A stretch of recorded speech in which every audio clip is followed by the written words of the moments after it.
તારીખ 18/8/1991 દંતાલી આશ્રમમાં ઉપનિષદો ઉપર સ્વામી સચ્ચિદાનંદજીનું પ્રવચન. યજ્ઞ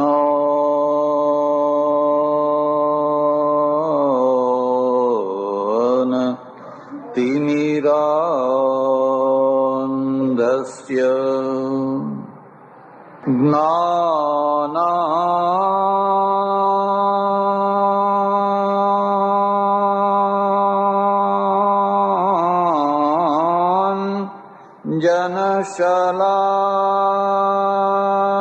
જનશલાકયા ચક્ષુરુન્મીલિતં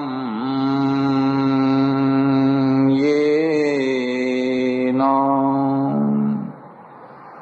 તસ્મૈ શ્રી ગુરવે નમઃ. મૂકં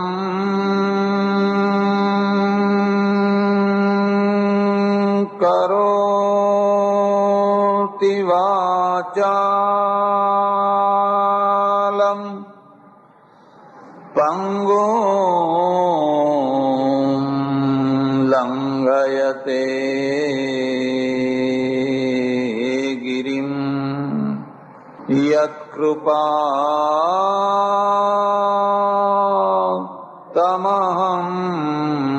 વંદે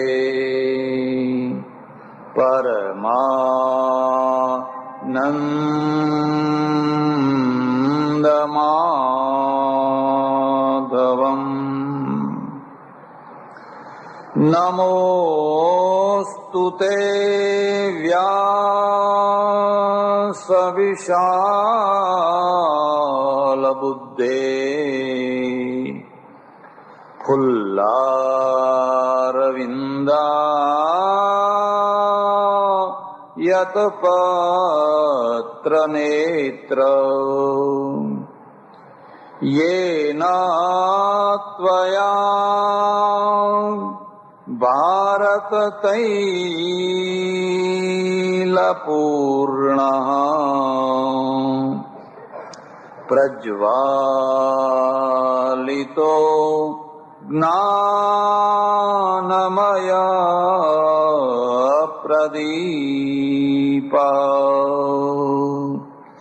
સદ્ગુરુદેવ કી નમઃ. પાર્વતી પતે હર હર મહાદેવ હર.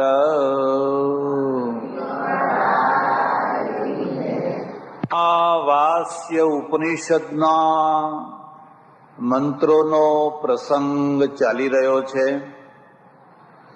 ઉપનિષદો બીજા બધા ગ્રંથો કરતા કેટલાક અંશોમાં જુદા પડે છે. એની અવારનવાર ચર્ચા કરતા રહીએ છીએ. બીજા ગ્રંથોની તુલનામાં ઉપનિષદોમાં ચિંતનનું પ્રમાણ વધારે છે. બીજા ગ્રંથોની તુલનામાં ઉપનિષદોમાં સ્પષ્ટતાનું પ્રમાણ વધારે છે. બીજા ગ્રંથોની તુલનામાં ઉપનિષદ સંપ્રદાય મુક્ત છે, પૂર્વગ્રહ મુક્ત છે. અને એટલે જો ગ્રંથોના આધારે ધર્મનું નામ પાડવું હોય, દાખલા તરીકે પૌરાણિક ધર્મ, ભાગવત ધર્મ, ફલાણો ધર્મ, રામાયણ ધર્મ, એવી રીતે જો ગ્રંથોના આધારે ધર્મનું નામ પાડવું હોય તો તમે ઔપનિષદ ધર્મ એવું નામ આપી શકો. અને ઔપનિષદ ધર્મમાં કેન્દ્રમાં છે એક બ્રહ્મવાદ. શું છે? એક બ્રહ્મવાદ. પછી એમાં બીજો વાદ કયો છે?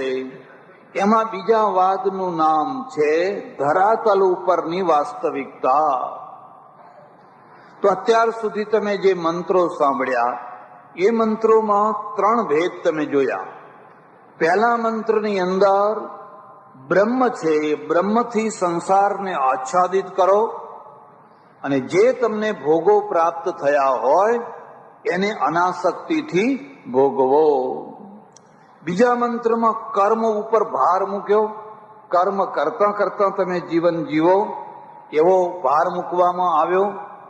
અને પછી આગળના મંત્રની અંદર જે આ પ્રમાણે જીવન નથી જીવતા એવા જે અસુર્ય લોકમાં જનારા લોકો છે, અસુર લોકમાં, એમની ચર્ચા કરવામાં આવી. ગઈકાલે જે પ્રશ્ન શરૂ થયો છે એ વ્યક્તિના અંદરમાં રહેલા પ્રશ્નોને ઊભા કરે છે. ગઈકાલે એક ચર્ચા કરી હતી કે તમારી પાસે બે મુખ્ય ચર્ચાઓ છે. એક તો તમારા મંતવ્ય શું છે, તમારી માન્યતાઓ કેવી છે, અને બીજી વાત તમારા આંતરિક પ્રશ્નો, તમારા આચારિક પ્રશ્નો, એને તમે કેવી રીતે સમાધાન કરો છો. આજે જે ગઈકાલે જે ચર્ચા થઈ એ વ્યક્તિના અંદર રહેનારા આંતરિક પ્રશ્નોની ચર્ચા છે. તો મનુષ્યને સૌથી દુઃખ દેનારા આંતરિક પ્રશ્નોમાંનો એક પ્રશ્ન છે, એના સ્વભાવમાં ઘૃણા છે.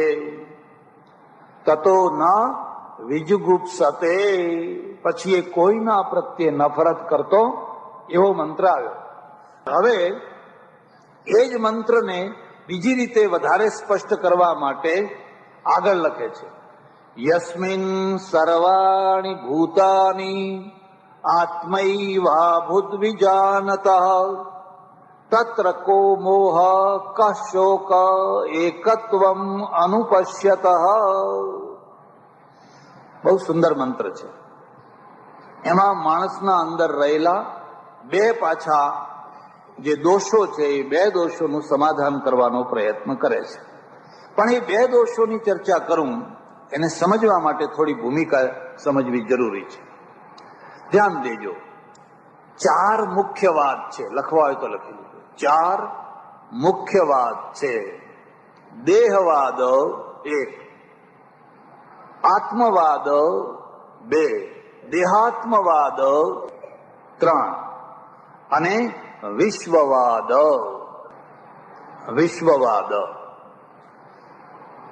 પહેલો છે દેહવાદ. બસ આ શરીર છે એ જ સર્વસ્વ છે.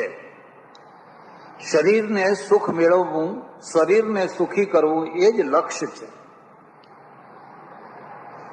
એને આપણે ઘણીવાર ભૌતિકવાદી કહીએ છીએ, ભોગવાદી કહીએ છીએ,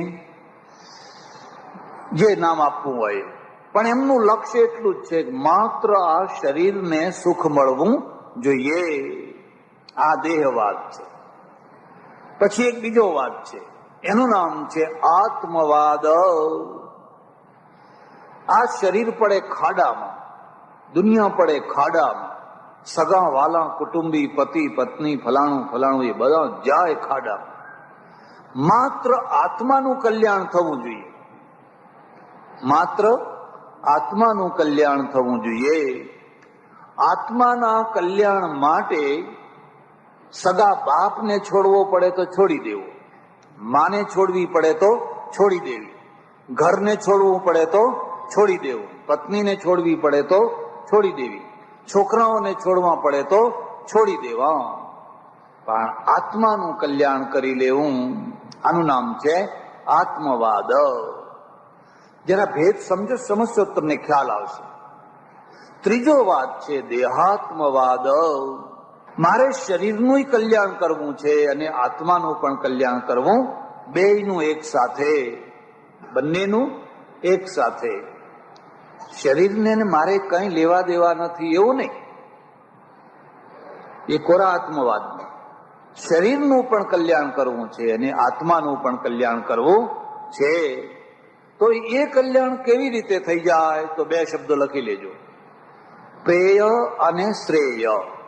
જે શરીરનું કલ્યાણ કરે એનું નામ કહેવાય પ્રેય, અને જે આત્માનું કલ્યાણ કરે એનું નામ છે શ્રેય. ઉપનિષદો શ્રેય અને પ્રેય બેયને સાથે રાખે છે. આ ભેદ સમજી લેજો. એ કોરા દેહવાદી નથી, એ કોરા આત્મવાદી નથી, પણ એ શું છે? ઉભયવાદી. ઉભયવાદી છે. એમ કે છે કે આ શરીર પણ તારું સાધન છે. શરીર માધ્યમ ખલુ ધર્મ સાધનમ. આ છે તો તું આત્માની વાત કરે છે, આત્માનો વિચાર કરે છે. જો શરીર ના હોય તો આત્માની વાત કોણ કરે? અને શરીર હોય પણ કીડીનું શરીર હોય તો, મચ્છરનું શરીર હોય તો, માખીનું શરીર હોય તો, માકડનું શરીર હોય તો, ભેંસનું શરીર હોય તો એને કઈ આત્માની વાત સૂझે? તો આ જે શરીર છે એ શરીરનો વિરોધી ના થા, એમ શરીરનો મોહી પણ ના થા. એનો વિરોધી પણ ના થા, એમ એનો મોહી પણ ના થા. ત્યારે શું? દેહાત્મવાદ. દેહ અને આત્મા બંનેનું મારે કલ્યાણ કરવાનું છે. તો દેહનું કલ્યાણ કેવી રીતે થશે? પ્રેય માર્ગથી. અને આત્માનું કલ્યાણ કેવી રીતે થશે? શ્રેય માર્ગથી. આ બે એક સાથે રહી શકે? ઉપનિષદ કહે છે રહી શકે. જો આગળ એક મંત્ર આવશે બીજા ઉપનિષદમાં, શ્રેયશ્ચ પ્રેયશ્ચ મનુષ્યમેતસ તૌ સંપરિક્ત વિવિનક્તિ ધીરા તયો હિ શ્રેયો આદદાનસ્ય સાધુર્ભવતી. કઠોપનિષદનો મંત્ર છે. એ ભાઈ, શ્રેય અને પ્રેય આ બંને માણસને પ્રાપ્ત થાય છે. કેટલાક માણસો એવા છે કે માત્ર પ્રેયને પકડી લે છે, કેટલાક એવા છે કે માત્ર શ્રેયને પકડી લે છે, અને કેટલાક એવા છે કે જે બંનેને ન્યાય આપે છે. બંનેને ન્યાય આપવાનો અર્થ શું છે? પહેલી વાત, તમારું શરીર આરોગ્ય વાળું હોય એ સારું કે રોગિષ્ટ હોય એ સારું? રોગિષ્ટ હોય તો આત્મજ્ઞાન વધારે સારું થાય. કે ચાલો શરીર તો ખૂબ મસ્ત જુવાન છે, આવા શરીરમાંથી આત્માનું ભાન થતું હોય ને તો નક્કામાં વિષયના જ વિકારો આવતા હોય. એટલે શરીરને હૃષ્ટપુષ્ટને મજબૂત બનાવવાનું નહીં, એનું દમન કરો, એને રીબાવો અને એને બને એટલું નક્કામું બનાવો. નહીં તો તમારો આત્મા કેવી રીતે જાગશે? આ શું થયું? પ્રેયનો વિરોધ. શું થયું? પ્રેયનો દ્રોહ, સુખનો દ્રોહ. ઉપનિષદો તમને આ સમજાવશે નહીં. નાયમાત્મા બલહીનેન લભ્ય. જે બળ વિનાનો માણસ છે એને આ આત્મા પ્રાપ્ત થઈ શકવાનો નથી. હવે તો તમે એટલું સમજી લો, તમારું શરીર બળવાન હોય, નિરોગી હોય, નખમાંય રોગ ન હોય, સ્વસ્થ શરીર હોય તો એને અને આત્મજ્ઞાનને કઈ વિરોધ નથી. ત્યારે શું વિરોધ છે? માનો કે તમારા ઘરમાં પૈસો હોય, સારું ઘર હોય, તો હવે અધ્યાત્મ જ્ઞાનને વિરોધ આવશે ખરો? તે બંગલામાં રહેવાથી કઈ આત્મા મળતો હશે? હવેલીમાં રહેવાથી કઈ આત્મા મળતો હશે? મળે? ઉપનિષદ કે છે મળે. આ મુદ્દો, આ ભેદ હું તમને સમજાવવા માંગુ છું. જો તમે ઉપનિષદના તત્વને સમજશો તો તમારી ભ્રમણાઓ મટી જશે. ત્યારે હવે તમે શાના ઉપર જોર દો છો? ઘર છોડો, હવેલી છોડો, બંગલો છોડો. આમ બંગલામાં રહેવાથી કઈ ઘર મળતું હશે? તો ક્યાં જઈએ? બધું છોડો, બસ નીકળી પડો.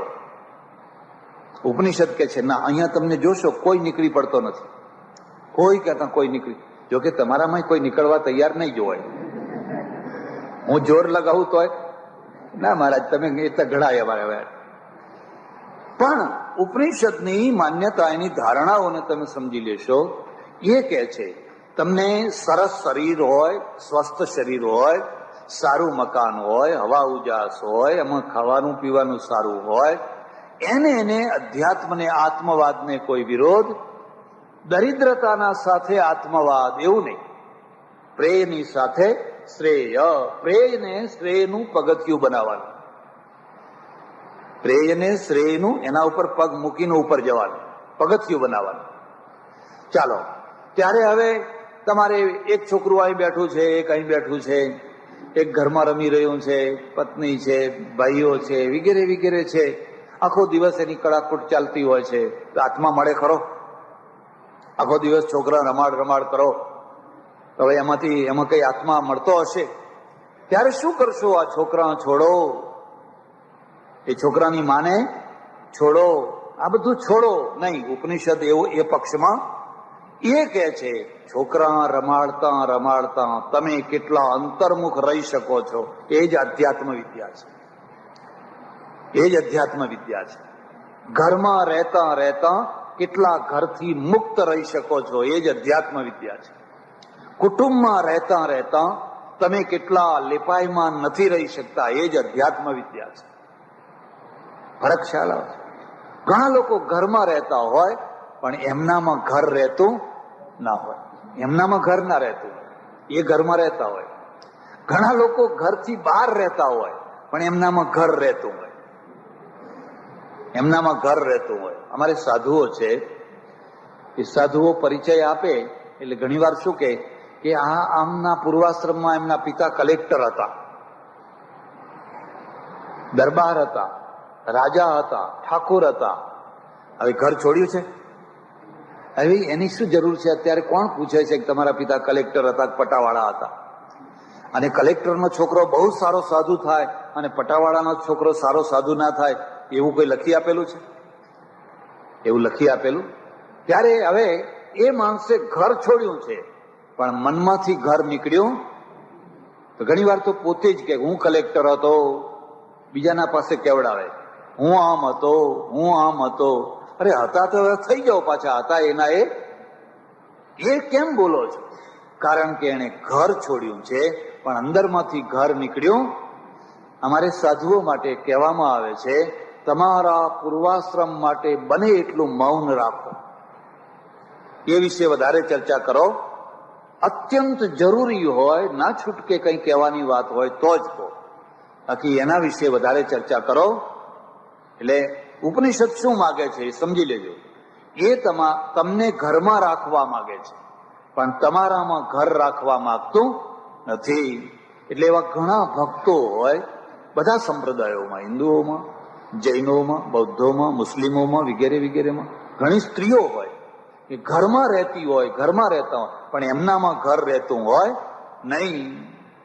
તો એને શું કહેવાશે? એને કહેવાશે શ્રેય અને પ્રેય બંનેનું મિશ્રણ, બંનેનું મિશ્રણ. એટલે એક ત્રીજો વાદ છે દેહાત્મવાદ, દેહ અને આત્મા બંનેને માનીને ચાલવાનું. જ્યાં આત્મા અને દેહ અત્યંત જુદા છે, જુદા છે એટલું જ નહીં, શરીર છે એ શરીરની સાથે એક પ્રકારનો પૂર્વગ્રહ છે. ત્યાં શું થતું હોય છે તમને ખબર છે? ત્યાં કોઈ દિવસે એમ નથી કહેતા હોતા કે મારે ખાવું છે, મારે આવવું છે, મારે જવું છે. શું આ શરીરને, આ શરીરને, આ શરીરને, કારણ કે આત્મા તો કંઈ ખાતો, આત્મા તો કંઈ આવતો, આત્મા કંઈ જતો નથી. ત્યારે ઉપનિષદ શું કહે છે? ઉપનિષદ કહે છે બેયની યથા યોગ્યતા. તમે કેટલાક અંશમાં દેહવાદી છો અને કેટલાક અંશમાં આત્મવાદી છો. પણ આ તમારી સામાન્ય વિકાસ ભૂમિકા થઈ. એના ઉપર કોઈ વિકાસ ભૂમિકા છે? તો એ આગળના મંત્રમાં એ જ બતાવે છે. એના ઉપરની વિકાસ ભૂમિકા છે વિશ્વવાદ. વિશ્વવાદ, હું દેહ છું, હું આત્મા છું અને આખું બ્રહ્માંડ હું છું, આખું બ્રહ્માંડ હું છું. એટલે આખા બ્રહ્માંડ સાથે પોતાની આત્મીયતાનો ભાવ કરો. પોતાના ઘરના માણસો સાથે લોકો કરે છે કે નથી કરતા? અત્યારે તમે કથામાં બેઠેલા છો, કોઈ છોકરું લઈને આવી બેન, પડી ગયું ને રડવા માંડ્યું, એટલે પેલી બેન આમ ઊંચા નીચી થઈ છે, તમે કોઈ બેસી રહે ને, ચૂપ રહે ને, એ તો આપોઆપ ઊભું થશે. બરાબર? હવે તમારું જ છોકરું પડી જાય, તમને કોઈ કંઈક બેસી રહે ને, હવે એ તો આપોઆપ ઊભું થશે. તમને ગમે? અરે મારું પડી ગયું છે, કાલ તો પેલીનું પડ્યું હતું એટલે હું એવો ઉપદેશ આપતી હતી, પણ આજ તો મારું પડ્યું છે. એ જે બાળક છે એ બાળકના સાથે તમારી આત્મીયતા છે અને જેની સાથે આત્મીયતા હોય એના સુખ દુઃખની અનુભૂતિ તમને થાય. એનું સુખે તમને મળે અને એનું દુઃખે તમને. તમારો છોકરો એસએસસીમાં આખા ગુજરાતમાં પહેલો આવ્યો છે તો છોકરાને વધારે સુખ થશે કે એના બાપને વધારે સુખ થશે? એની માને વધારે સુખ થશે, કારણ કે એની સાથે આત્મીયતા છે. અને તમારો પડોશી, તમારો દુશ્મન છે, એનો છોકરો પહેલો આવ્યો છે, હવે તમારો ચહેરો ઉતરી ગયો છે, એ પૈસા આપીને પાસ થયો છે, એ કઈ ભણે એવો લાગતો. હવે તમે અર્થઘટન કેવું કરો છો? કારણ કે પડોશીનો દુશ્મનનો છોકરો છે, એ પહેલો આવ્યો છે, એટલે તમે આપોઆપ અર્થઘટન છો. એ પૈસા આપીને જ પાસ થાય એવો છે, એ કઈ એમાં શું, એને તો કઈ ભણતા આવડતું. અને તમારો પાસ થાય તો એમાં બીજો આનું નામ શું છે કે જેની સાથે તમારી આત્મીયતા હોય છે એની સાથે તમારું તાદાત્મ્ય હોય છે. આ જે આત્મીયતા છે એ બે માર્ગે આવે છે. લખ્યું હોય તો લખ્યું. એ મોહ માર્ગે આવે છે અને એ જ્ઞાન માર્ગે આવે છે. મોહ માર્ગે જ્યારે આવે છે ત્યારે દ્વંદ્વ લઈને આવે છે, અને જ્ઞાન માર્ગે જ્યારે આવે છે ત્યારે દ્વંદ્વ વિના આવે છે. મોહ માર્ગે જ્યારે આત્મીયતા આવે છે ત્યારે જેના પ્રત્યે તમારી આત્મીયતા છે એનાથી ઉલટાના પ્રત્યે તમને દ્વેષ થવાનો જ. પક્ષીઓમાં જોજો, પશુઓમાં જોજો. એક કૂતરી છે, એને 5 બચ્ચા થયા. એ એક બીજી દૂર કૂતરી વિયાણી છે, એને પણ થયા, પણ કૂતરી મરી ગઈ. એનું એક બચ્ચું લાવીને આમાં ભેળવી દો, આ 5ની સાથે ભેળવી દો, કૂતરી મારી નાખશે. સૂંઘશે ને એને ખબર પડશે કે આ મારું નથી. જોયું તો જોજો, એનું વાછડું આવે જીભથી ચાટવાની, અને બીજી ગાયનું જો વાછડું આવે તો લાતો મારવાની ને શિંગડા મારવાની. કેમ? કારણ કે એની આત્મીયતાના મૂળમાં મોહ છે. એમ માણસના અંદર પણ એવું જ છે. એટલે અહીંયા જે આગળનો મંત્ર છે બહુ સુંદર મંત્ર છે. યસ્મિન સર્વાણી ભૂતાની આત્મૈવા ભૂદ વિજાનતઃ તત્ર કો મોહ કઃ શોક એકત્વમ અનુપશ્યત. એને વિશ્વવાદ કહેવાય છે. અને વિશ્વવાદનો અર્થ શું છે? જ્ઞાનેશ્વર છે, એ જ્ઞાનેશ્વરના માટે એમ કહેવાય છે કે પાડા ઉપર કોઈ સોટીઓ મારીને, પાડાના ઉપર કોઈ ચાબુક માર્યા, જ્ઞાનેશ્વરના ઉપર એના સોળ ઉઠી આવ્યા. કેમ? પાડાની સાથે એકાત્મતા છે.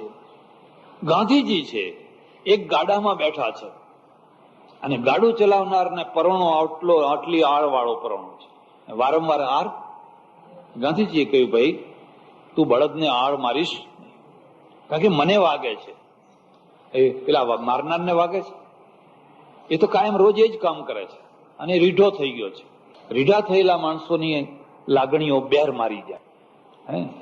તમે ગમે એટલા માદા હો, ડોક્ટરની પાસે લઈ જાઓ, ડોક્ટર સેવા કરે, પણ એને કઈ લાગણીઓ થાય? કારણ કે આવા તો રોજ દર્દીઓ આવતા હોય, રોજ આવતા હોય, રોતા હોય, કકડતા હોય, નાખી મૂક્યા હોય. જેનો વારો આવે એને લઈને.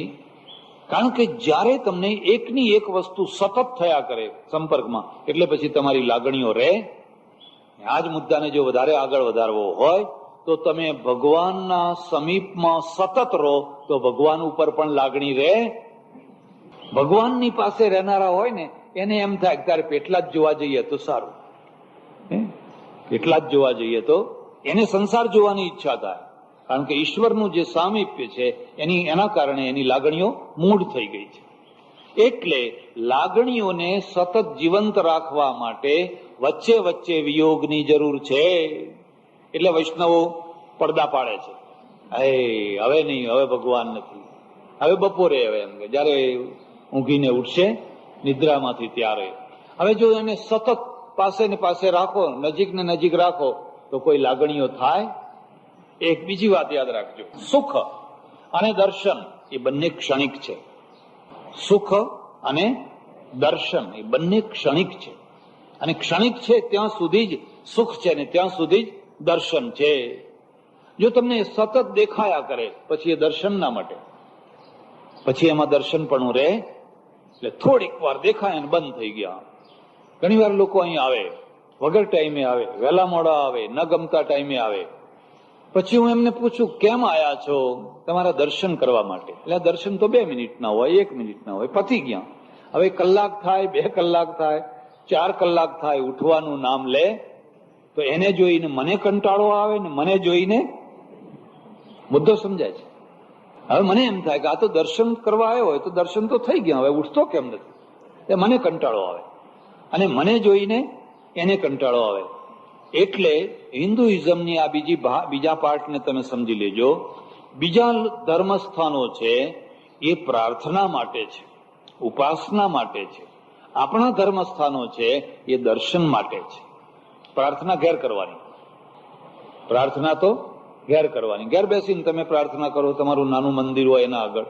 પણ મંદિરમાં જ્યાં જાઓ છો ત્યાં શું કરવા જાઓ છો? દર્શન. એટલે લોકો એમ કહે છે ક્યાં ચાલ્યા? દર્શન કરવા. અને દર્શન કેટલો ટાઈમ હોય? ક્ષણિક. થોડો ટાઈમ હો, થોડો ટાઈમ. જો લાંબા ટાઈમ ઉભા રહ્યા તો દર્શન ગયા પછી. તો લાંબો ટાઈમ ઉભા રહ્યા, તમને એમ કહેવામાં આવે કે આ ભગવાનને જોઈને 2 કલાક સામે જોઈને ઉભા રહો, એટલે થોડીક વાર થશે કે આમ નજર જશે, પેલી ગંગા આવી કે નહીં, પેલી જમના આવી કે નહીં. અરે પણ તું 2 કલાક અહીં ધ્યાન રાખ ને. હારું હારું અહીં, પછી તરત જ આમ જોશે. કારણ શું? કે દર્શન ક્ષણિક છે. અને એવી જ રીતે સુખ પણ ક્ષણિક છે. સુખ કદી નિત્ય ના હોય. નિત્ય સુખ હોય જ નહીં. નિત્ય સુખ કંટાળો આવી જાય. એક ને એક પ્રકારનું સુખ સતત તમને મળ્યા કરે, સતત. તો એ સુખની પછી કંટાળો આવે. પણ સુખમાં ક્ષણિકતા હોય. તમે રસગુલ્લું ખાધું, તમે ગુલાબ જાંબુ ખાઓ છો, હવે જીભમાં મોઢામાં 4 કલાક મૂકી રાખો તો નહીં, એને તરત જ ચાવીને ઉતારી જાઓ. આ બે મુદ્દા સમજી લેજો. એટલે અહીં કે છે યસ્મિન સર્વાણી ભૂતાની આત્મૈવા ભૂત વિજાનતઃ તત્ર કો મોહ ક શોક એકત્વમ અનુપશ્યત. આ કયો વાત છે? વિશ્વવાદ. એક બીજી વાત પણ યાદ રાખ, એની ચર્ચા વધારે કરું એના પહેલા એક બીજી વાત પણ યાદ રાખજો. શાસ્ત્રોમાં, ઉપનિષદોમાં કેટલીક વાર સિદ્ધાંત ચર્ચા આવે, કેટલીક વાર માન્યતાની ચર્ચા આવે, અને કેટલીક વાર ભાવનાની ચર્ચા આવે. જે ભાવનાત્મક વાક્યો છે એને ભાવનાની દૃષ્ટિએ સમજવાના. આપણે એમ કહીએ કે આખી દુનિયાને ભગવાન રૂપ સમજો, આખી દુનિયાને એમ કહીએ છીએ ને, બધામાં ભગવાન રૂપ સમજો. હવે એ શું છે? ભાવનાત્મક. એ કઈ દૃષ્ટિ છે? ભાવનાત્મક. મારે તો એક સજ્જન આવે ઘણી વાર, મને કે હું તો બધામાં ભગવાનના જ દર્શન કરું છું, બધામાં ભગવાનના જ દર્શન. બાજુમાં જ એમના પત્ની ઉભેલા, મને કે આમાંય હું તો ભગવાન જ જોઉં છું. એટલે પેલા કે ના હો બાપજી, નથી જોતા હો. આ તો પ્રત્યક્ષ પુરાવો થઈ ગયો. મારામાં કઈ ભગવાન, બધામાં ભગવાન જોતા હો તો એમનાથી નારાજ થવાય ખરું? એમને દુખી કરાય ખરું? એમનું અપમાન કરાય ખરું? એમનો તિરસ્કાર કરાય ખરું? ત્યારે એ ભાવનાત્મક છે. અને ભાવનાત્મક વાક્યો છે એને તમે સતત જીવનમાં ના ઉતારી શકો. એને સતત જીવનમાં ઉતારી શકો એ કેટલીક વાર તમારે ભાવનાનો ઉભરો હોય ત્યારે તમને એવું લાગે, અને એ ઉભરો જયારે બેસી જાય ત્યારે પાછા હતા એવા ને એવા. એટલે લોકો શું કે છે, કથા સાંભળીને હતા એવા ને, અરે એવા ને એવા થાય તો જ બીજા દાડે આવે ને. જો પહેલા દિવસે કથા સાંભળીને બિલકુલ ઊંચી કક્ષાએ પહોંચી જતા હોય, બીજા દાડે કથામાં આવવાનું રહ્યું ક્યાં? ખંખેરી ના જશો ભાઈ, ખંખેરીને જ જવાય. બધું લઈને જવાય તો બીજા દાડે અમારે કરવું શું પછી? કારણ કે ભાવનાત્મક જે દૃષ્ટિ છે ને એમાં સાતત્ય ના હોય, એમાં ક્વાચિત હોય. કોઈ વાર તો તમારી બહુ ઊંચી ભાવના હોય ને કોઈ વાર બહુ નીચી ભાવના હોય. જીવનો સ્વભાવ છે, અને એ સ્વભાવને જો તમે સમજો, એ સ્વભાવને જો તમે ઓળખો તો પછી કોઈના પ્રત્યે ઘૃણા કરશે તતો ના વિજુગુપ્સતે. મહારાજ 20 વર્ષથી કથા સાંભળે છે, પણ એવા ને એવા. ભાઈ હું સંભળાવું છું તો એવો ને એવો છું, એ તો બિચારો સાંભળે છે. પણ જે લોકો વર્ષોથી સંભળાય કરે છે એમને તમે એમના પ્રાઇવેટ જીવનમાં જીવો તો ક્રોધ આવતો હોય છે, દુર્વાસા હોય છે. કેટલાક તો એવા દુર્વાસા હોય છે ને કે તમે એની કલ્પના ના કરો એટલા દુર્વાસા હોય છે. લોભિયા હોય છે, બધું હોય છે. કારણ શું છે કે ભાવનાત્મક જે ગુણો છે એ સતત રહેતા હોતા. કોઈ વાર તમારામાં દયા આવી જાય તો કોઈ વાર કઠોરતા આવી જાય, આ જુદું જુદું આવી જાય. તો હવે આ જે મંત્ર છે ઉપનિષદનો, એ મંત્ર શું કહેવા માંગે છે? એમાં 2 વાતો છે. એક તો તત્ર કો મોહ ક શોક, આને લક્ષ્ય કહેવાય છે. એને પરિણામ બતાવે છે. એને પછી કોઈના ઉપર મોહ હોય નહીં, અને એને કોઈનો શોક હોય નહીં. તો શોકનું મૂળ શું છે? મોહ. અને મોહ શું છે? સહજ સ્વભાવ. મોહ માણસના સાથે, જીવના સાથે સહજ રીતે જોડાયેલો છે. બસ ભગવાને સત્યાનાશ વાળી નાખ્યું. જો આ મોહ ન જોડ્યો હોત તો નહીં. ભગવાન દયાળુ છે. ભગવાનનું નામ જ છે પરમ મંગલ. એને બહુ દયા કરીને માણસના સાથે મોહ મૂક્યો. મોહ મૂક્યો એટલે જગતનું અસ્તિત્વ થયું, નહીં તો અસ્તિત્વ થાય? માને બાળક ઉપર મોહ છે, ચકલીને ઈંડા ઉપર મોહ છે ને? ગાયને વાછડા ઉપર મોહ છે, કૂતરીને પોતાના બચ્ચા ઉપર મોહ છે. અને મોહ છે એટલે એ મોટા થાય છે, નહીં તો મોટા થાય? ખસી જાય, જતી રહે કૂતરી તો ગમે ત્યાં. ઈંડાને છોડીને ચકલી ઉડી જાય, પણ ચકલી ઉડતી નથી, કારણ કે પરમેશ્વરે મોહ મૂક્યો છે. મોહ કેમ મૂક્યો છે? આ બીજી વાત પણ સમજજો. માણસની અંદર જે દુઃખ સહન કરવાની શક્તિ આવે છે ને, એ કાં તો મોહથી આવે છે, કાં તો પ્રેમથી આવે છે, કાં તો શ્રદ્ધાથી આવે છે. આ ત્રણ તત્વો છે. કાં તો મોહથી, કાં તો પ્રેમથી, કાં તો શ્રદ્ધાથી. દુઃખ એટલે પારકા દુઃખ.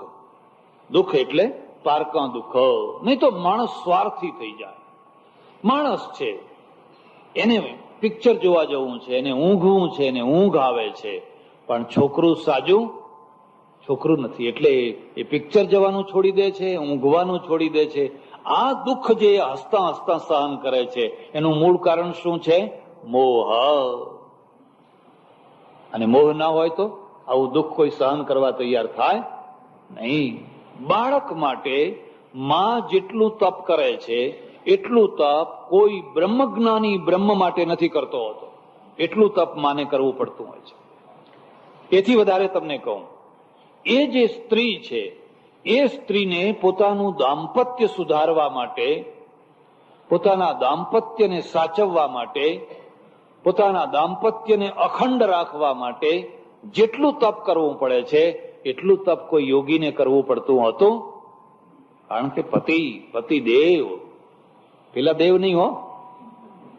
પતિ ક્યારેક એવું મગજ હોય, ક્યારેક એવા રૂઠેલા હોય, ક્યારેક એવા ખીજાયેલા હોય, ક્યારેક એવા ચીડાયેલા હોય, ક્યારેક એવું અપમાન કરે, ક્યારેક એવો તિરસ્કાર કરે, ક્યારેક એવી ગાળો બોલે, કોઈ વાર કંઈ પીને આવ્યા હોય, કંઈ કરીને આવ્યા હોય. હવે એ બધું કોણ સહન કરે છે?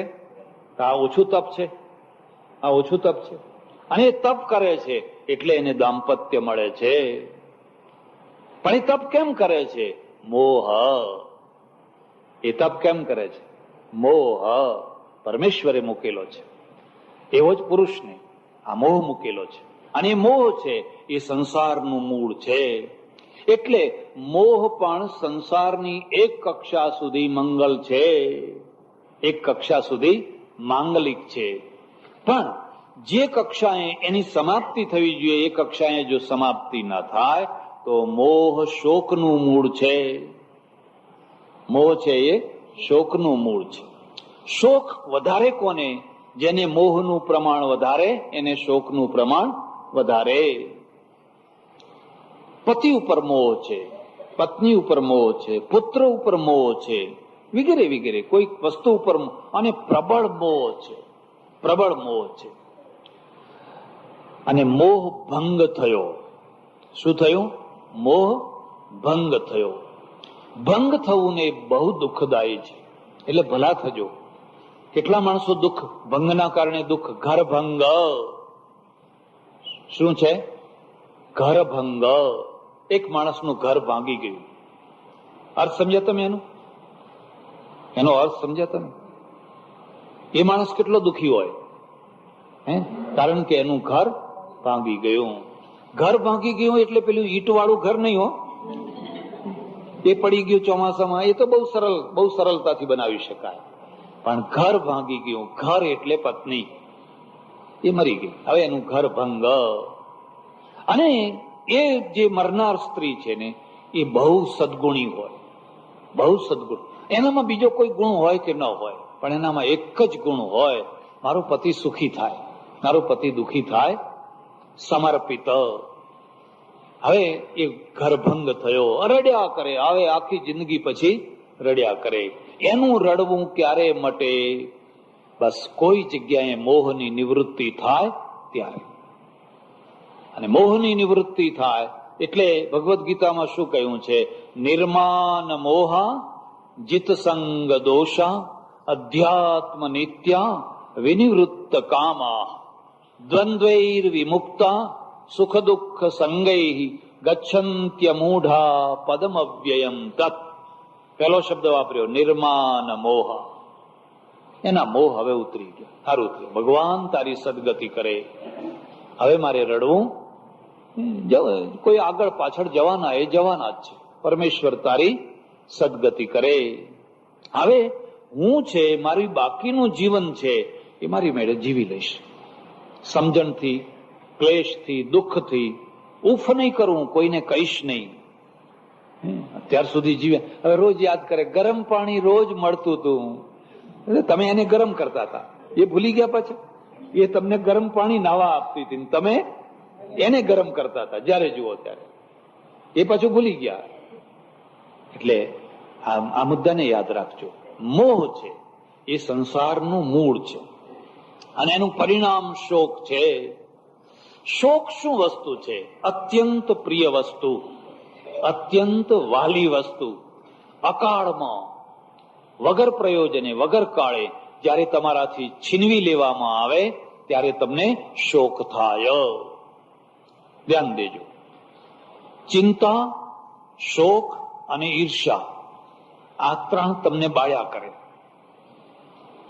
ચિંતા ભવિષ્યની હોય, ભવિષ્યમાં આપનારી વિપત્તિ છે, એની તમને ખબર પડી ગઈ છે, એટલે હવે તમને ચિંતા થવા માંડી છે. વોરંટ આવશે, પોલીસ પકડશે, કેસ થયો છે, આજ નહીં તો કાલે, કાલ નહીં તો પરમ દિવસે મારે જેલમાં જવું પડશે. હવે શું થઈ રહ્યું છે? ચિંતા. ચિંતા હંમેશા ભવિષ્યની. દીકરી મોટી થઈ છે, પરણાવવાની સ્થિતિ નથી, મૃત્યુ કોઈ મળતો નથી. અને આ છોકરીઓ એવી ને કે તમે ધારો કે 2 વર્ષ સુધી વાંધો નહીં આવે, પણ 2 વર્ષમાં તો ઊંચી થઈ ગઈ હોય. છોકરો બહુ ના વધે. પેલા તો 2 વર્ષમાં તો જોતામાં, અને એને જોઈ જોઈને તમારું મન બળ્યા કરતું હોય, અરે રે હવે શું કરશું, હવે શું કરશું. રાત્રે ઊંઘ આવતી નથી. અને આ દ્રષ્ટિએ પેલા પશ્ચિમ વાળાને કઈ ચિંતા નહીં હો. એ મોટી થાય તો એને જેમ કરવું હોય એમ. આપણે બધો ભાર આપણા માથા ઉપર. આ બધો ભાર, એનોય ભાર, એના ભવિષ્યનો ભાર, એના છોકરાઓનો ભાર, એના છોકરાઓના છોકરાનો ભાર, બધો ભાર આપણા માથે. પેલા કે છે હવે તમારે જેમ કરવું હોય એમ. આ બંનેનો ફરક છે. એને ચિંતા કહેવાય.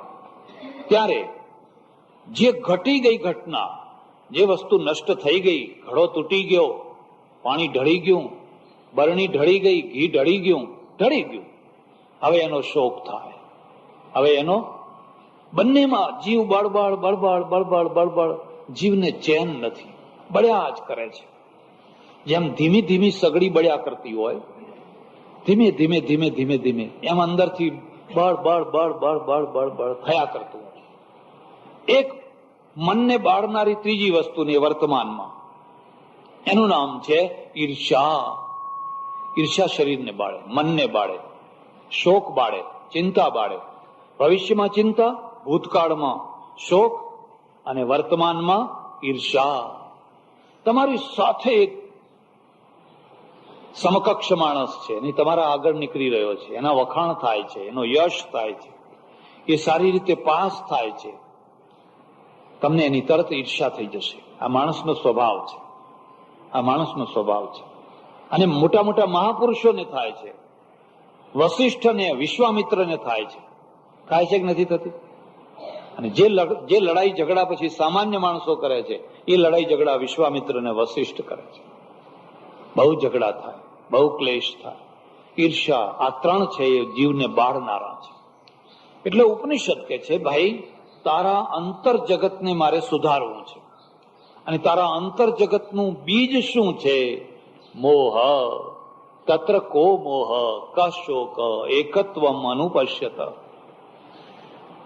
નગરીમાં આગ લાગી, મિથિલા નગરીમાં, તો જનકને શોક થયો. જનકને શોક થયો તો જનકને મોહ હતો. જનકને મોહ હતો. તમે કોઈ જોયું હોય તો 2-4 દિવસ ઉપર એક જગડુશાનું પિક્ચર આવેલું હે, મેં થોડોક ભાગ જોયો, પાછળનો થોડોક ભાગ જોયો. એને બહુ ગુણિયલ પત્ની મળી, બહુ સારી ડાઈ ગુણિયલ પત્ની મળી. અને પછી પેલો મીણ વેચનારો આવ્યો. ગુણો ભરેલી બધી મીણોની, અને કહ્યું, શેઠ મારું આ બધું મીણ રાખી લો. એટલે એને કહ્યું, ભલે, શું લેવું છે? 1 લાખ કોરી લેવાની છે. પેલા મુનિમને કહી દીધું, એને 1 લાખ કોરી આપી દે અને ગુણો બધી ઉતરાવી લે. તો એની પત્ની છે ને, એને ખાનગીમાં બોલાવીને કહે છે કે આ સોદો ન કરશો હો, આ સોદો કરવા જેવો નથી. એટલે એને માથું હલાવ્યું, ભલે. જ્યાં ઓફિસમાં જઈને બેઠો અને પેલાને કહ્યું કે એને 1 લાખ કોરી આપી દે. એની પત્નીને બહુ રીસ ચડી કે મારા આગળ હમણાં આ પાડીને ગયા છે અને અહીં તો જઈને સોદો કરી નાખ્યો. પ્રાણીની એક બીજી કમજોરી યાદ રાખજો. હું બોલું એ તમારે પાળવાનું, મારું ધારેલું તમારે કરવાનું. તમારામાં આ વૃત્તિ નહીં હોય, નહીં. હું જે ઈચ્છું એ તમારે કરવા, મારું ધારેલું તમારે કરવાનું. એમાં પણ મોટો માણસ જયારે નાના માણસ પાસે આવી અપેક્ષા રાખે ત્યારે તો ઠીક છે, પણ નાના માણસ, ઓછી બુદ્ધિવાળા માણસો પણ જયારે મોટા માણસો પાસે આવી અપેક્ષા રાખે ત્યારે શું થાય? ત્યારે એમ સમજવાનું કે હવે આ ઘરમાંથી સુખ વિદાય થશે, આ ઘરમાં હવે સુખ રહેવાનું. તમને ઠીક લાગે એ કરજો હો, મારી બુદ્ધિ બહુ મંદ છે, મારી બુદ્ધિ બહુ નાની છે, એટલે તમને જે ઠીક લાગે એ. એમ સમજવાનું કે આ ડાપણની ડાળ ફૂટી તો આ ઘરમાં હવે દુઃખ આવવાનું. પણ જોજો હા, કે તમે કયા દિવસે મારું કહેલું કરો જ છો, કયા દિવસે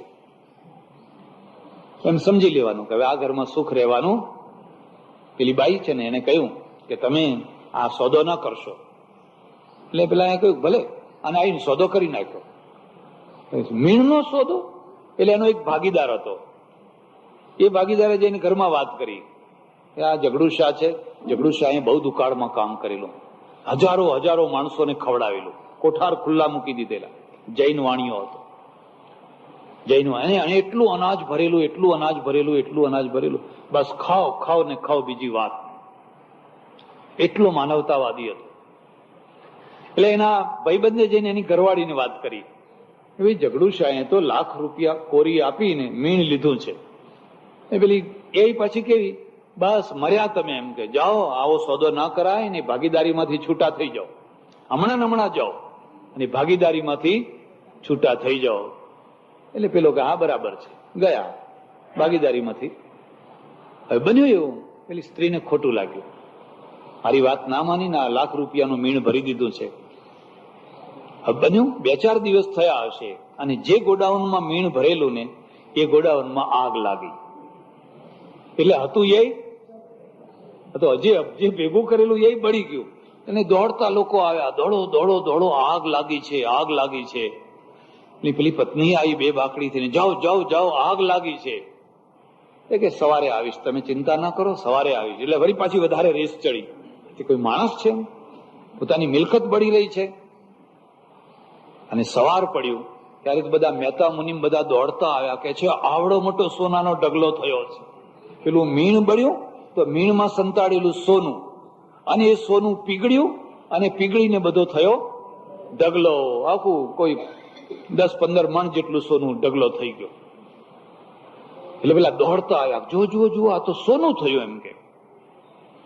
એટલે પેલો મરક હસે છે, મને પહેલેથી ખબર હતી કે આ મીણમાં સોનું સંતાડેલું છે, એટલે મેં રાખ્યું છે. હવે પેલી પત્ની કહે છે કે ખરેખર મારી બુદ્ધિ બહુ થોડી છે ને તમારી બુદ્ધિ વિશાળ છે. હવે આજ પછી કોઈ દિવસ તમારા સોદામાં હું વચ્ચે દખલગીરી કરીશ. હવે પેલો કહે છે, પેલો એ જઈને કહ્યું કે અરે ગાંડી, પેલો ભાગીદાર, તે કહ્યું કે સોદો કેન્સલ કરાવો, આપણે ભાગીદાર નથી રહે, હું છૂટા થઈ જાઉં. હું છૂટો થયો અને એમાંથી તો સોનું નીકળ્યું. એમ મીણની જગ્યાએ સોનું નીકળ્યું. પેલી માથા કૂટવા માંડી, તમે કેવા અક્કલ વાળા છો, બૈરુંનું કેવું માનો છો, આટલી અક્કલ તમારા નથી. હવે માને તોય ઉપાધિ ને ના માને તોય. તમે બૈરાનું કેવું માનો છો? આટલી અક્કલ નથી કે છે? અક્કલ છે તો હું અહીંથી ગયેલો, પણ ખરેખર મેં ભાગીદારી કેન્સલ કરાવેલી નહીં. એટલે કે છે તત્ર કો મોહ ક શોક. આ તો સોનું નીકળ્યું, પણ કદાચ સોનું ના નીકળ્યું હોય તો. એટલે કે યસ્મિન સર્વાણી ભૂતાની આત્મૈવા ભૂત વિજાનત. હે ભાઈ, જૈન સિદ્ધાંત એક છે અને સમજવા જેવો છે.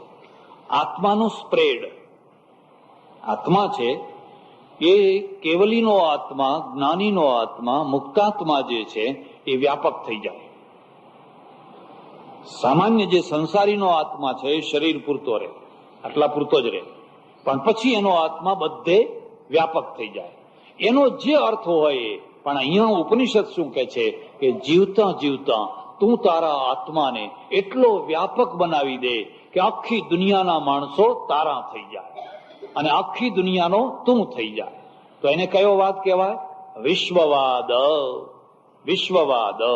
હવે અહીં તો મુસીબત એવી છે, માણસ બહુ ચુસ્ત ધાર્મિક છે, ચુસ્ત ધાર્મિક છે, પણ જો જરાક જુદું ટીલું જોઈએ તો મોઢું બગાડી નાખે છે કે આપણા નહીં હો.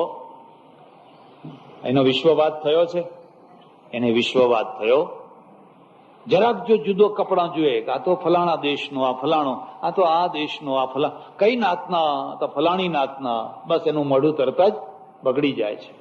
એક ભૂમિકા ઉપનિષદ એવી આપવા માંગે છે કે જ્યાં તમે પહોંચ્યા પછી તમારી નાત, જાત, વર્ણ, સંપ્રદાય, ફલાણું ફલાણું એ બધા ભેદ મટી જાય છે અને પશુ પક્ષી જીવ જંતુ માત્રની સાથે તમારી એકાત્મતા થાય છે.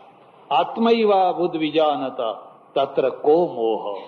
હવે જ્યાં બધું મારું છે તો મોહ કોના ઉપર હોય? ક શોક. અને કદાચ એમાંથી કશું ચાલ્યું જાય તો પણ એને શોક થતો, કારણ કે આ તો એક પ્રક્રિયા જેવી છે કે આમાં આવવાનું અને જવાનું. આગમાં પાઈનો નિત્યા સ્થાન સ્થિતિક્ષસ્વ ભારત. સંયોગનું નામ સંસાર નથી, પણ સંયોગ વિયોગનું નામ છે સંસાર. અને સંયોગ વિયોગને કોઈ અટકાવી શકે નહીં. તો મેં તમને એક વાત વચ્ચે કહી, અને વચ્ચે વાત એ કહી હતી કે પારકા જે દુઃખો છે એ પારકા દુઃખોને સહન કરવાની ક્ષમતા માણસમાં 3 રીતે આવે છે. એક તો મોહથી, એક પ્રેમથી અને એક શ્રદ્ધાથી. માનો કે તમારો મોહ નથી, પણ તમારામાં પ્રેમ છે. આખી દુનિયા ઉપર પ્રેમ છે, ભૂંડા માણસો ઉપર પ્રેમ છે, ખરાબ માણસો ઉપર પ્રેમ છે. તમને એના ઉપર તિરસ્કાર નહીં થાય. મહાવીર ઉભા ઉભા તપ કરે છે, ઉભા ઉભા તપ કરે છે, અને ગોવાળિયા એમની ભૂમિકાને સમજી શકતા કોઈ દિવસ સમજી શકે? સામાન્ય માણસો સામાન્ય માણસને જ સમજી શકે. જ્યારે પણ સામાન્ય માણસો વચ્ચે કોઈ અસાધારણ વિશેષ માણસ આવી જાય છે એને લોકો સમજી શકતા હોતા. અસાધારણ વિશેષ, પછી એ બુદ્ધ હોય કે મહાવીર હોય કે નરસિંહ મહેતા હોય કે કબીર હોય કે નાનક હોય, એને સમજી શકતા. એટલે ઉભા ઉભા તપ કરે છે. ત્યારે ગોવાળિયાઓને શું ઈચ્છા થાય છે? મજાક કરવાની. અને મજાક કરવાની એ હદ હોય. એમના કાનમાં ખીલા મારે છે, અને છતાંય ખીલા મારનારને એ ધારે તો બાળીને ખાક કરી શકે એટલું તપ છે.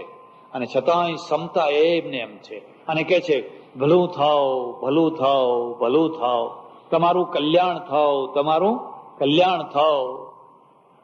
તો આ કઈ ભૂમિકા છે? મોહની ભૂમિકા છે. અને મોહની ભૂમિકા હોય, જો એ જાતે ના કરી શકે, બદલો ના લઈ શકે એવો હોય તો કે મારો ઓળખીતો એક ફોજદાર છે, એને કહું કે આને દંડા લગાવો. લગાવે છે કે નથી લગાવતો? છેવટે ગુંડા રોકે બદલો લેવા માટે, પોતે તો ના લઈ શકે તો 5-25 હજાર આપીને પણ એને ઠીક કરો, કારણ કે અંદર મોહ વૃત્તિ છે. ત્યારે આ કહે છે ભલું થાવ, ભલું થાવ, ભલું થાવ, તમે તમારું કલ્યાણ થાવ. તો એ કઈ ભૂમિકા છે? એ ઊંચી પ્રેમની ભૂમિકા છે. અને પ્રેમની ભૂમિકામાં આખું વિશ્વ પોતાનું થાય છે. એક વ્યક્તિગત જે પ્રેમ છે સ્પ્રેડ થઈને વ્યાપક થઈ જાય છે. જો બ્રહ્મ વ્યાપક છે, પરમાત્મા વ્યાપક છે, તો પરમાત્મા સાથેનો પ્રેમ પણ વ્યાપક થાય કે ના? પરમાત્મા સાથેનો પ્રેમ પણ વ્યાપક છે. અને જ્યારે આ વાત એના હૃદયની અંદર ધીરે ધીરે ધીરે દ્રઢ થવા લાગે છે. પછી એને ચારે તરફ વૃંદાવન જ વૃંદાવન છે. અને પ્રત્યેક છોકરું છે ને એ કનૈયો જ કનૈયો છે. એક છોકરું કનૈયો નહીં, મારો લાલો અને બીજાનો બસ પોતાના છોકરાને લાલો લાલો કરે, પણ પડોશીનો આવ્યો હોય તો એ તો કાલો છે એમ કે જવા દો ને, કાઢી મૂકો, એ તો છોકરું સારું નથી. એ મોહ છે. પણ પછી આખી દુનિયાના બધા છોકરા છે ને એ કનૈયો કનૈયો છે. અને જયારે આખી દુનિયાના છોકરા કનૈયો છે તો એમાંથી એકાદ છોકરું ચાલ્યું ગયું, એકાદ છોકરું ઉપડી ગયું, તો કા શોક, કોનો શોક કરો છો? આટલા બધા કનૈયા તો બાકી છે. જો ને ચારે તરફ કનૈયા જ કનૈયા છે ને, તું એક જ કનૈયા માટે કેમ જીવ બાળે છે? તત્ર કો મોહ, કારણ કે હવે એકમાં જે મોહ હતો એ ઉતરી ગયો, એટલે શોક પણ ઉતરી ગયો. હવે તો આ કનૈયાના ઢગલા ઢગલા છે ચારે તરફ, જેટલા ભેગા કરવા હોય એટલા કરો. માત્ર શરત એટલી છે કે તમારા અંતરના રંગ બદલાઈ જાય તો, જો અંતરના કલર બદલાઈ જાય તો. એટલે ઉપનિષદ કહે છે કે પારકા માણસો માટે દુઃખ સહન કરવાની જે વૃત્તિ છે એ ત્રણ રીતે આવે. કાં તો મોહથી આવે, કાં તો પ્રેમથી આવે. બેમાં ફરક શું છે? મોહ અપેક્ષા રાખે છે, બદલો માગે છે, પશ્ચાતાપ થાય છે. અરે રે, તમારા માટે અમે ઘણું કર્યું પણ તમે કશા કામમાં આવ્યા નહીં. આ મોહ છે. છોકરા માટે ઘણું કર્યું હોય, બધા માટે કર્યું હોય. પ્રેમ છે ને એ કદી કોઈ અપેક્ષા રાખતો, કદી અપેક્ષા નથી રાખતો. એટલું જ નહીં, એની પરાકાષ્ઠા બલિદાન છે. મોહની પરાકાષ્ઠા વિનાશ છે.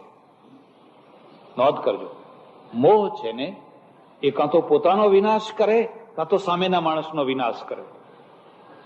પ્રેમની પરાકાષ્ઠા બલિદાન. બલિદાન એ વિનાશ નથી, દાન છે. દાન છે, વિનાશ નથી.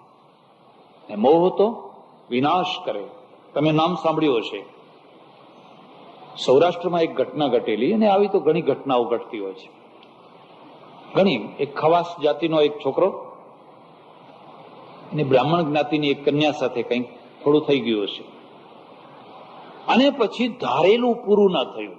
જે એની ધારણા હોય એ પૂરી, અપેક્ષાઓ પૂરી થઈ નહીં. આ છોકરી બપોરના ટાઈમે ઘઉં દરાવા જાય, પેલી ચક્કીમાં ડબ્બો માથે મૂકીને ઘઉં દરાવા જાય, અને આ ખવાસના છોકરાએ એને એટલી છરીઓ મારી, એટલી છરીઓ મારી ને મારી નાખી. આ વિનાશ છે. આ શું છે? વિનાશ. કારણ કે મોહનો એન્ડ કાં તો એનો વિનાશ, કાં તો પોતાનો વિનાશ. પ્રેમમાં વિનાશ નથી. પ્રેમ તો એક, તું સુખી થા, તું જે રીતે સુખી થતી હોય સુખી થા. એમાં કોઈને બરબાદ કરવાનું હોય નહીં. પણ એક ત્રીજી ભૂમિકા છે, અને ત્રીજો ગુણ બહુ મોટો ગુણ છે. એનું નામ છે શ્રદ્ધા. એનું નામ છે શ્રદ્ધા. મધર ટેરેસાનું નામ સાંભળ્યું છે? એ કહે છે, હું ભગવાનને પ્રાર્થના કરું છું, મારી પાસેથી તું બધું લઈ લે, તારે જે જોઈતું હોય એ બધું લઈ લે, પણ મારી શ્રદ્ધા ના લઈશ. કારણ કે મારા જીવનના મુખ્ય પાટો, રસ્તો છે એ છે શ્રદ્ધા. તું મારી શ્રદ્ધા ના લઈશ, કારણ શ્રદ્ધા એ જ મારું જીવન છે. ગઈકાલે મેં તમને વાત કરી હતી કયા પેલા ભરવાડની, ભગવાનના ડગલામાં જુહો પડી છે. એ શું છે? શ્રદ્ધા. શું છે?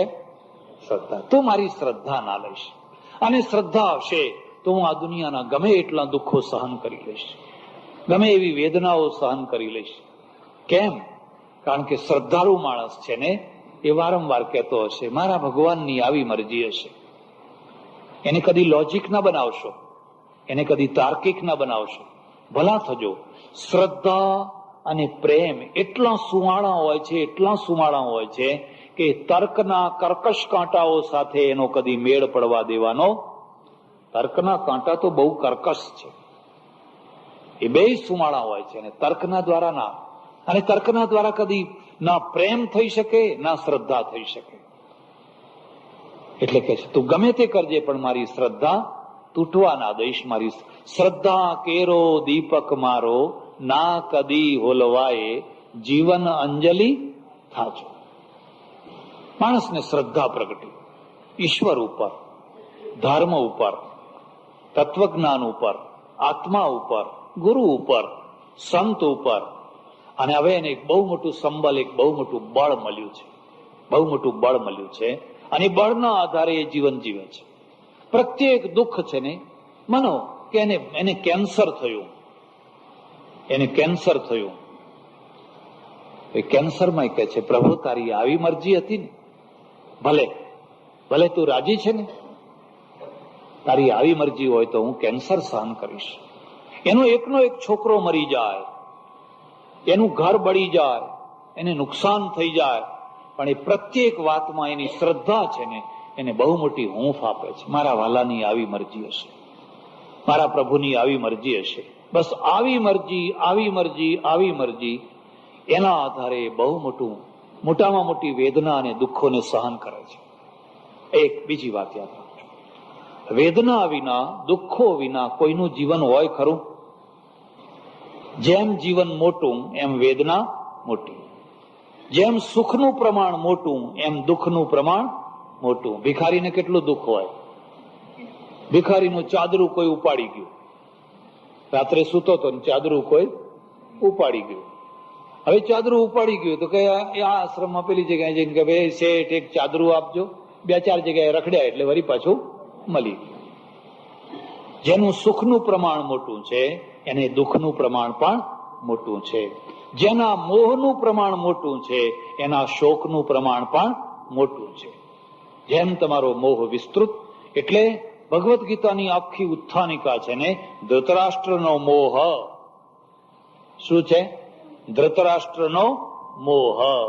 અને ધૃતરાષ્ટ્રના મોહ સાથે અર્જુનનો મોહ ભળ્યો કે ન ભળ્યો? ધૃતરાષ્ટ્ર શું કહે છે? આમાંથી હું કશું પણ પાંડવોના પુત્રોને આપવાનો નથી. ઘણી વાર એવું થાય, સગો બાપ વેચવા બેસે પણ છોકરામાં વાલા દવાલા કરે કે ના કરે? સગા છોકરાઓમાં વાલા દવાલા કરે. સગી માં વેચવા બેસે પણ વહુઓમાં વાલા દવાલા કરે. આ વહુને વધારે પેલી બંગડીઓ આપો અને એને પેલી એમ, એને તો નહીં આપો તોય ચાલશે. એટલે કેમ? કારણ કે મોહ છે. અને જો એ બેલેન્સ રાખે, નહીં મારી વહુ બધી સરખી, મારા છોકરા બધા સરખા, તો શું છે? નિર્માન મોહા. તો એકદમ અલિપ્ત થઈને દૂર બેઠો. છોકરા એના પગ પૂજે, વહુ એના પગ, એના મર્યા પછી ફોટા રાખે. અમારા બાપે કદી અમારા સાથે પક્ષપાત કર્યો નથી. પણ ધૃતરાષ્ટ્રને મોહ છે. અને મોહ શું છે? આ સંપત્તિનો એક ટુકડો પણ પાંડવોને મળવો જોઈએ નહીં. ભલે મારું કુટુંબ બરબાદ થઈ જાય, ભલે મારો વંશ ઉખડી જતો હોય તો ઉખડી જાય, પણ પાંડવોને મળવો જોઈએ. ત્યારે હવે બીજો મોહ કોને છે? અર્જુનને. અને અર્જુનને શું મોહ છે? આ તો બધા મારા છે, આ બધા તો મારા છે, હું એમના માટે યુદ્ધ કરવાનો, આમને મરાતો હશે, માટે આમના માટે હું યુદ્ધ કરવાનો. એટલે તમે જોજો, આખી ભગવદ્ ગીતાની ઉત્થાનિકા છે ને એ ધૃતરાષ્ટ્ર અને અર્જુન બેયના મોહમાં છે. અને કૃષ્ણે છે ને એ જયારે પહેલો ઉપદેશ શરૂ કર્યો છે ને ત્યારે શોકનો કર્યો છે. અશોચ્યાનવશોચસ્ત્વમ પ્રજ્ઞાવાદાંશ્ચ ભાષસે ગતાસૂન ગતાસૂંશ્ચ નાનું શોચંતી પંડિતા. આ બીજા અધ્યાયનો 11મો શ્લોક છે. અરે જેનો શોક ન કરવો જોઈએ એનો તો શોક કરે છે. અશોચ્ય નનવશોચસ્ત્વમ પ્રજ્ઞાવાદાંશ્ચ ભાષસે. પછી મોટા પંડિત જેવી વાણી બોલે છે. પંડિત કેવા હોય? જ્ઞાની કોને કહેવાય? ગતાસૂન ગતાસૂંશ્ચ નાનું શોચંતી પંડિતા. જે મરી ચૂક્યા છે અને જે મરવાના તૈયાર ઉભા છે એમનો જે શોક ન કરે એનું નામ કહેવાય પંડિત. આ પોથી ઉપર કાલે જે ફૂલ ચડાવેલા ક્યાં ગયા? કેટલા સરસ હતા. માટી થઈ ગયા ને, બસ ઉપાડીને માટીમાં નાખ્યા ને માટી થઈ ગયા. હવે એનો કોઈને શોક થાય છે? તો હવે આ ફૂલ છે એ આવતીકાલ સુધીમાં શું થવાનું છે? તો એનો કોઈ શોક કરે છે? તો હવે આ ફૂલ છે એ કે ના, એ બાબત નહીં. એ તો હવે એ તો જે થતું હોય એ. અર્જુન જેવા આ ફૂલ છે એવા જ સંસારના માણસો છે ને એ પણ ફૂલ છે. એ ખીલે છે અને કરમાય છે અને પછી માટી ભેગા માટી થઈ જાય છે. કોઈ 2 દિવસ વધારે રહે છે, કોઈ 2 દિવસ વહેલા, પણ સૌને અંતે માટીમાં માટી થઈ જવાનું છે. તો એનો કોઈ શોક કરવાનો હોય એટલે આખી ગીતા છે એ અર્જુનના મોહમાંથી ઉભા થયેલા શોકની નિવૃત્તિ માટે છે. અને એટલે અર્જુને કહ્યું, નષ્ટો મોહ, મારો મોહ હવે નષ્ટ થઈ ગયો. અને મોહ નષ્ટ થઈ ગયો એટલે હવે કોઈ શોક રહેતો. કરીશ્યે વચનમ તવ, હવે આ એક એક જે મારા છે ને બધાને પકડી પકડીને બરાબર ઠીક કરીશ. હવે મને એમના ઉપર કોઈ મોહ થવાનો નથી. એમ ઉપનિષદ કહે છે. તમે દેહવાદી છો, તમે આત્મવાદી છો, એટલે તમે કોરા દેહવાદી છો. આખો દિવસ દેહના શણગાર જ કર કરો છો, આખો દિવસ. ઘણા માણસો તમે જુઓ નવરા હોય અને દર્પણના આગળ જ ઉભા હોય, બસ દર્પણના આગળથી ખસે જ નહીં. પણ હવે ક્યાં સુધી ઉભા રહેશો, બહુ થઈ ગયું. પણ એ તો દર્પણના આગળ જ ઉભા હોય. અને એમની જયારે યુવાવસ્થા ઢળવા લાગે ને, યુવાવસ્થા જયારે ઢળવા લાગે ને, દેહવાદ પ્રબળ થઈ જાય, બહુ અંદરથી વેદના થાય, બાલ ધોળા થયા, હવે શું કરવું, હવે શું કરવું. તો લાવો પેલું કંઈક કાળું કાળું મળે છે, એ અંદરથી બહુ દુઃખ થાય, બહુ વેદના થાય. કારણ કે દેહવાદ, કયો વાદ છે? કોરો દેહવાદ. પરદેશમાં બહુ છે, પરદેશમાં બહુ છે. એટલે 60, 65, 70 વર્ષના ડોસાઓ ડોસીઓ પણ પ્લાસ્ટિક સર્જરી કરાવે. અને પ્લાસ્ટિક સર્જરી કરીને કડચલીઓ બડચલીઓ પડી હોય ને બધી ચોખ્ખી કરાવીને વળી પાછા હા એમ કે શું સમજો છો. તો કોરો દેહવાદ છે એ અશાંતિ પેદા કરે છે, કદી પણ તૃપ્ત થવા દેતો.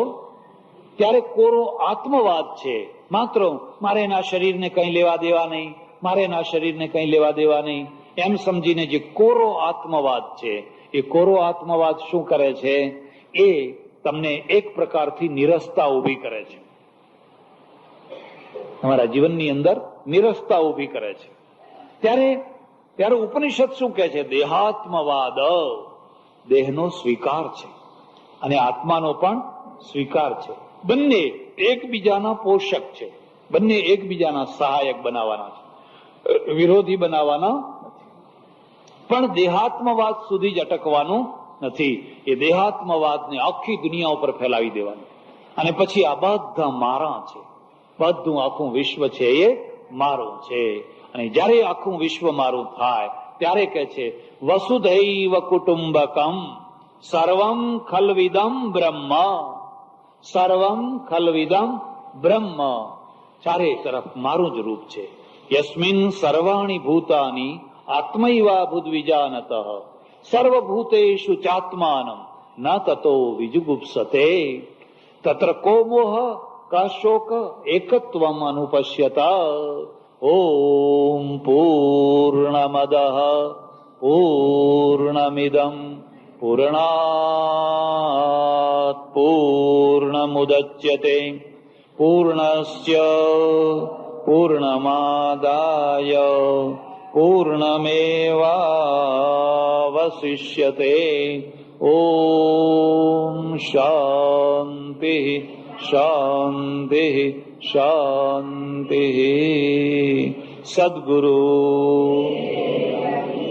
નમઃ પાર્વતી પતે. હર હર મહાદેવ.